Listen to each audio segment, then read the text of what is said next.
ladies and gentlemen. Yes. Pick'em Pros. Who are we? We're the Pick'em Pros. We are the Pick'em Pros. We are coming at you here from Clayton, North Carolina, in front of Zaxby's, the home of chicken, the home of all the greats here in sports.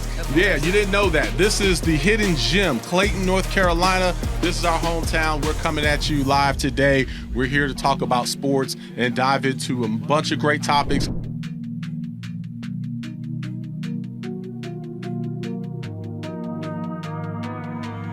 Let's get into the NFL news. There's been a lot happening with trades, player movement. It's been just crazy lately. So let's start off. I know we've talked about this actually before briefly. The Denver Broncos. They picked up your boy Russell Wilson. Oh, yeah. They are predicted to just go crazy. Some people are saying Super Bowl. Everybody's saying playoffs. What's your take on the Denver Broncos right now, Russell Wilson? Well, they're overrated. Overrated. They're overrated. Like, everyone will say they're a quarterback away. But I'm like, okay, their weapons are good, but they got some good players, but they don't have all world receivers and running backs. So I feel like they weren't a quarterback away. But I still think they're in playoff contention and maybe make some noise. Well, people are getting caught up on Tampa, what Tampa did with Tom Brady. Tom Brady going there, winning the first year. What happened with the Rams, with Stafford going there the first year and winning. That's not going to happen with the Denver Broncos. First of all, the Denver Broncos are nowhere near where those other teams were. I looked at last season. Yeah, they had a decent record, but their wins were all against terrible teams. Their only credible win to me was the win against the Cowboys. They did go into Dallas and they stomped them. Outside of that, they were beating the Giants. They were beating Jacksonville. They were beating up on a lot of bad teams. Yeah, they didn't really beat anyone good. Yeah, they don't have the offensive weapons that I think everybody thinks they have at receiver. And their running back is very, very overrated. Yeah, Davante Williams. Yes, very overrated. Yeah. A lot of people are high on Davante Williams. But, I noticed, this diverts it a little bit. Why does that happen with Carolina players? Exactly. It's not because of the Duke shirt, but every single time. Yes. Football and basketball. Yes, football and basketball. And I would say especially football.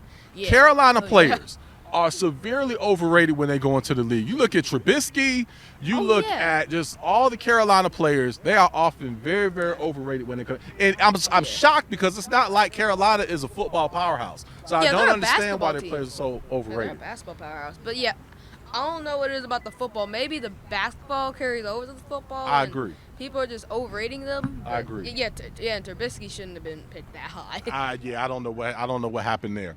Okay, so that's our take on the Denver Broncos. Again, I see them making the playoffs, but I think they're a one and done. I don't think they go any further than that. What about Davante Adams getting traded from my team, going to the Raiders? Well, that was a very pleasant surprise. So first of all, when I heard the news, I was surprised about it because I'm like, Rodgers just came back, and why would they trade Adams if he just came back? But now I've been thinking about it, and I've realized that for Rodgers it was Adams already wanted to leave. Yeah. And for Rodgers it was between stay with the team that drafted me and make all the money, or go wherever Adams goes and take less money and have better chance of winning Super Bowls. Yeah. I think that's why he took so much time. I think they already knew he was gone. So now looking back at that is a tough decision. Yeah, losing my best weapon. Do I just go to another team and try to win right away, or do I stay with the team I've always played for? So I see that being a tough choice. I also see why he took all the money. They were going to lose him. Yeah. I guess I understand that as well. But that's a big blow. I was shocked. I'm shocked by just the receivers being traded overall, because then you have Tyreek. I thought it was a joke. When I first I found out from our producer who's behind the scenes here, Aaron, huge Chiefs fan. He sent me a text and told me that Tyreek was traded, and I thought it was a joke. I was like, okay, you saw that on some random site or something or whatever. I said, let me go to ESPN and actually look this up, because this can't be the truth. And lo and behold, he's traded for 5 picks. It was the same for me. I walked out of school some of my friends came out with their phones like, dude, Tyreek just got traded. I'm like, what? Right. Like, why? Yeah. That was a total surprise. Yeah. But I get it. I mean, again, you have a salary cap. It's hard to manage all the teams. So all the players, I should say, on the team. You have a hard cap. So you can't keep everybody. You have to make some moves. You have to get rid of some players a year or two early. And I've always been, it's funny, as productive as Tyreek is, I've never drafted him on fantasy because I was always worried that he'd be hurt. Now, he's been fairly healthy, but with his small stature, I've been concerned about him being hurt, and I've been scared to pick him as high as you have to draft him. Yeah, and how fast he goes. Yes, and how he's a beast. small he is. It's just, but I think Tyreek is hands down the fastest guy in the league holding the ball. Running. I don't think there's ever been anybody faster than Tyreek. Yeah. Yeah. I agree with that. So with all the movement that's going on, we gave our way too early Super Bowl picks before we were playing golf. Let's do that again because so much has changed now. Who are your way too early Super Bowl picks for next season? Who you got? All right. Well, before free agency and all the trades that have happened, I had the Chiefs and the Rams. Okay. I still have the Rams in there because there hasn't been a ton of movement with them so far. But I'm taking the Chiefs out because of Tyreek. I don't think they're going to be as good without him. Yeah. So I'm replacing them with his team, the Bills. Oh, man, you're taking all my, smart. Copy. And I got them winning it. What? I got them winning the whole thing. Oh, my goodness. Got them winning the whole thing. Buffalo Bills Josh winning. Allen, Diggs, they're all just going to.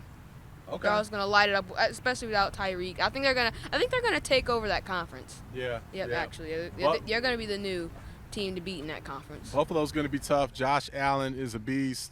I love the receiving core. Yeah. Their defense is strong. They just picked up Von Miller, so they're going to they're going to be tough to deal with. And Diggs is my guy. So I changed my picks as well. I still have Buffalo. As I've been high on Buffalo for a while, so Buffalo is definitely going to get there. But might surprise you. I've changed my NFC pick because, of course, I had the Packers. That was based on Aaron Rodgers staying, but I got blindsided, total body blow by Adams leaving. Didn't see that coming, so I have to remove them. I have the San Francisco 49ers going to the Super Bowl, right? Yes, I think Chase is going to step up. It's going to be big. Their defense is strong. I think their front four is actually better than the Rams' front four. When they get hot, they can put pressure on you. They have the Rams' number, I feel. They are going to be difficult to deal with. They are my pick to go to the Super Bowl. And it's hard to say. I've got Buffalo still winning it, but the 49ers are dangerous. And the other thing I wouldn't put past San Francisco, I wouldn't be surprised if they make another move or two. So who knows? They may pull in a quarterback. Tell you what, I wouldn't be surprised because, again, with Chase, you know how rookie quarterbacks can be. They might get hurt. I wouldn't be surprised to see Baker Mayfield end up in San Francisco. How would that be? And what type of chip would he have on his shoulders? He would be fired and how would that work? He would be fired. That could actually work. That would be crazy. That would be crazy. So I don't think Super Bowl though. I think you're going a little too far. But anyway, it's going to be a fun season. So we'll see. Random topic here. It's something that we didn't plan on, but I want to ask you this on air. A lot of people are talking about how great this time of year is. March Madness, you've got basketball going on is ramping up with NCAA. The NBA is cooking right now. That's about to get into swing. You've got baseball. Baseball is amazing right now. That's about to start. A lot of people are excited now. But I think some of that excitement is because football ended, there was a lull, and people are just pumped up because there's something right now. What is the best time in sports in your estimation? Just overall. If you have to give me a week or two, what's the best time in sports in your estimation? Best time in sports? Yes, best time in sports. Best time in sports. Now, I asked you, Brandon, tell you what, I'm going to give you mine. I think the best time in sports still is NFL playoff time. I don't think you can beat that. You've got the NBA happening. You've got All-Star Weekend coming up. You have Super Bowl. I think the NFL playoffs are so hyped. I think that time you have so many good games. You've got Saturday, Sunday games. I think there's so much happening at that time that's the best time of year. But I know a lot of people are getting caught up right now with March Madness. But Would you say this is the best time, or is there another time you say? Well, NFL, we got. Well, NFL playoffs. That's a great time. Like, I think the divisional week is the best week overall in Yeah. sports. But but just overall time, I got March. I still got March. You know, NCAA tournament.